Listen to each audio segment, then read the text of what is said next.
If you don't know me, my name is Adam Emmerich and I'm a 21-year-old model. I've walked in many runway shows, being in New York City, Miami, Las Vegas, for brands like Nike Swim, and I've also done shoots for brands like Champ Sports and Ron John Surf Shop. Today I'm going to be going over what I eat in a day to stay fit for modeling all year round as well as play sports. So usually I don't track what I eat because I just eat like the same exact thing every single day, but for today's video I thought it was important to go on MyFitnessPal and just track every single thing that's in my normal daily meals and come out with some numbers so I can show you guys. So my total calorie intake for the day is 3,328. That might seem like a lot. You probably don't need that much, and you need to know how much that your body needs and you need to go accordingly.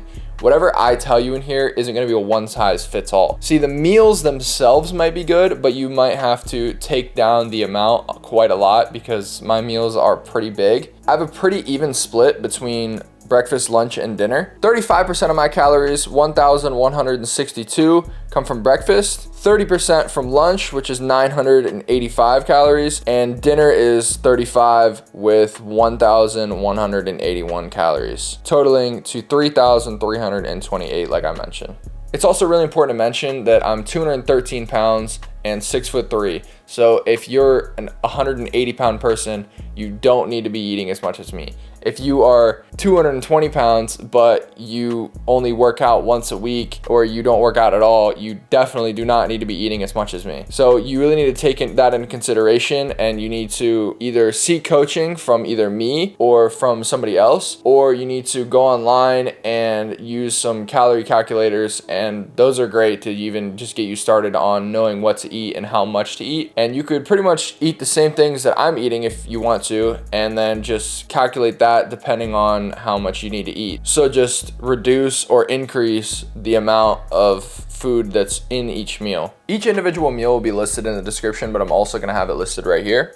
My breakfast consists of 2 tablespoons of olive oil, 2 cups of hash browns with onions and peppers, 4 eggs, 4 tablespoons of ketchup, 1 cup of Quaker dry oatmeal, 2 tablespoons of clover honey, half a scoop of grass-fed whey, and 5 grams of creatine monohydrate. This totals to 1,162 calories. For lunch, I have 2 cups of cooked jasmine rice, 3 servings of Sweet Baby Ray's honey barbecue, and 8 ounces of chicken breast, which totals to 985 calories. For dinner, I have 2 cups of cooked jasmine rice, 8 ounces of 80% lean cooked ground beef, 3 tablespoons of Crystal hot sauce, and half a cup of Kraft Mexican 4 cheese. So now that I've gone through pretty much everything, I'm gonna re-go over some stuff and tell you what I sometimes add and what you could add and just, you know, make it a little bit different sometimes. So for breakfast recently, I have been occasionally adding mixed berries to my oatmeal. I just buy the big bag of frozen mixed berries, and then I'll just put some in there before I cook it. And whenever I cook it, the berries get heated up and it's all good to go. Tastes really good. And then sometimes I will supplement the water in the oatmeal for milk. I typically use almond milk, but it doesn't really matter. But you have to remember that that's extra calories if you care about that. Also, for a long time, I was adding banana into my oatmeal, which is really great. It's just sometimes, I don't know, I just don't feel like buying bananas. And the mixed berries have been kind of easier. But it's really important to have fruit in your diet. So if you're not getting fruit in anywhere else in the day, then I recommend just putting it in your oatmeal. It's really easy way to get it down, and it makes it taste better. As for lunch with the chicken breast, there's not a lot that you can really do other than add different sauces, which is, you know, totally fine. You just have to consider how many calories are in each sauce. For dinner, sometimes I'll get some Tostitos chips or some Taco Bell mild sauce and make like more of a taco bowl, which is kind of like what it is already. But if I get the Tostitos chips, I can just eat it with the chips. But, you know, depending on how many chips you eat, then that's a big bowl if you're eating that amount. So that's probably a lot of chips. So you have to take that into consideration if you want to do that. I would say the main substitute that I sometimes do is for either lunch or dinner, I can substitute the chicken or beef for fish. And then I would just have the fish with the rice. Usually my fish of choice is wild caught Atlantic salmon. And I get it skinless because I ain't trying to cut off all that skin. So other things that I consume throughout the day, including snacks and some supplements, are Element, So Element is just an electrolyte, and it's really fucking good. A little bit on the pricier side because it's like a little bit more than $1 a packet, but it is really fucking good, and I play volleyball a lot. So if you're really active and you're sweating a ton, like you're having a really tough workout and you know you need some electrolytes, this is really good. I recommend. Not sponsored. I wish I was, you know, trying to work on that. As for health supplements, this is pretty much all that I take. I take some vitamin C. It's 1,000 milligrams. Just take it every morning. This and creatine, but this is, you know, like a tablet. I just mix the creatine in with my oatmeal, like I said before. As for snacks, we have the Meathead Holy Grail. We have Jack Link's beef jerky. And the reason that I have this, as well as this like little health mix or trail mix or whatever you want to call it, is because I can kind of just leave this in my volleyball bag even if it's like hot outside or whatever, and it won't go bad. Like if I have different kind of snacks in my volleyball bag, say I bring like a chocolate bar or some crackers or something, the peanut butter will melt, or like some of the stuff will get hard, and you know, it's just we don't want that. You know, I can't bring any sandwiches and shit, so it's nice to have something I can just leave in there and it won't go bad. Also, talking about the nutritional factors of it, beef jerky is obviously really high in protein. That's why everybody eats it. And then the health mix is just going to get me some quick different nutrients that I might need while I'm playing. This is a little bit, you know, lighter, calmer than the beef jerky. So if it's just like right before a game, between games, whatever, I just need a little something, this is great to have. I buy these in packs at Sam's Club. I have a 24 multi-pack, as well as this is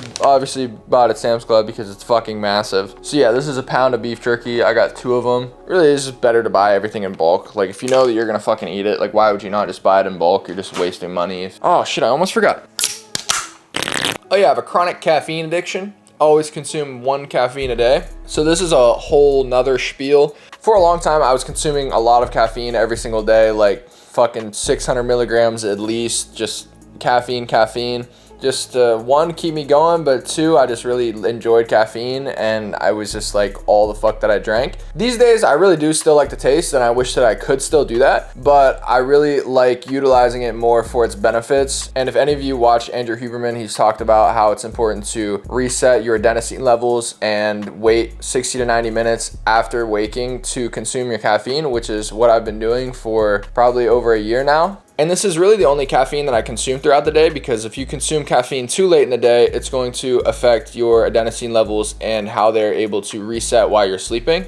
If you don't know, adenosine is something that builds up in your body every single day and resets while you're sleeping. It also depletes as well 60 to 90 minutes after you're awake. Even though you're up and walking around, your adenosine levels are still going down and resetting back to 0. So that's why it's important to consume your caffeine 60 to 90 minutes after waking. So what caffeine does is it blocks adenosine. So adenosine is still building up in your system. So you want your levels to be at its absolute lowest whenever you're consuming caffeine, because if not, so if we're talking on a 0 to 100 scale, say your adenosine is at a 25 and then you consume caffeine, you're going to still build up that adenosine, and then whenever your caffeine eventually wears off, you're going to experience what is called a crash. So if you're someone who experiences a crash like every single day around a certain time, I recommend trying to do this thing with the caffeine where you wait 60 to 90 minutes after waking. Bro, I sound like Andrew Huberman, bro. This is so fucking bad, bro. I watch too many podcasts, bro. What the fuck? And also, caffeine is in your system 10 hours after you consume it. So if you're consuming caffeine late in the day, it's definitely going to be in your system whenever you're going to sleep. All right, that's enough bullshitting about caffeine. The last thing that I have is water.